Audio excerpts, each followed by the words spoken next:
Thomas the Tank Engine enjoys taking specials. Today, he was bringing a special to Brendam Docks. His load was to go onto a cargo ship. The ship was scheduled to depart at sundown. Thomas had to get to the docks before then. But the load was very heavy. So Thomas puffed as hard as he could. He puffed so hard, he broke his coupling rods. He wasn't going anywhere. "Oh dear," Thomas said, "I'll be late." His driver saw an old shed near the track. "If there's a telephone in there, I could call for help," he said. "Hurry," said Thomas, "and be careful, it looks a bit spooky." Then a voice boomed from inside the shed. "Do you mind? I'm trying to sleep." Thomas hoped it wasn't a ghost. Then his driver appeared. "Is it a ghost?" asked Thomas nervously. "It's a surprise," his driver teased. Then the fireman took some of Thomas's coal and headed off to the shed. "She could get us to the fitter's yard," his driver said. "If her boiler holds," added the fireman anxiously. "What kind of surprise is that?" Thomas wondered. "Thomas, meet Elizabeth," said his driver. At last the doors opened and out chuffed a dirty, grimy steam lorry. "So, you're the little puffer that's broken down," she sniffed. Thomas was cross. "And you're just an old Sentinel lorry," he retorted. "That would be vintage Sentinel lorry," snapped Elizabeth. "And I haven't much time to get your coupling rods."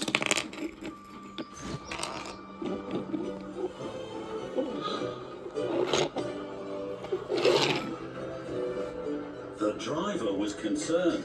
Elizabeth was making awful grinding sounds. "She's not built for hills," he said anxiously. "You're losing steam," he called. "Just catching my breath," Elizabeth chuckled.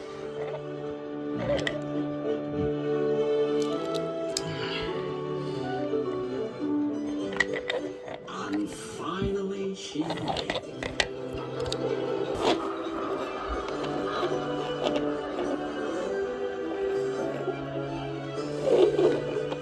When Elizabeth returned with Thomas's coupling rods, she was pleased with herself.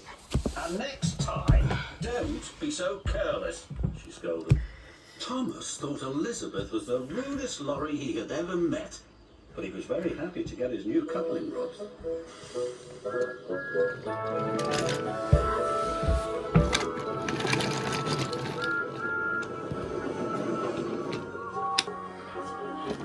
Thomas made it to the docks just in time. "What took you so long?" said the Fat Controller. Thomas told him about his broken coupling rods. He wanted to tell him how rude Elizabeth had been when she rolled up. "Oh, it's you," said Elizabeth, looking down at the Fat Controller. "Have you learned to drive properly yet?" "She's for it now," said Thomas to his driver. "Elizabeth," said the Fat Controller fondly, "my first lorry. I thought you had been lost." They were old friends. It was too much for Thomas. Then Elizabeth told the Fat Controller how she'd been left in the shed for years. The Fat Controller was so pleased Elizabeth had been found, he asked Jem Cole to restore her to her original beauty. And soon Elizabeth had a rich dark colour and gleaming coachworks. "You're the grandest lorry in the whole railroad," the Fat Controller said proudly. "I know," said Elizabeth even more proudly. And Thomas had to agree. She did look grand.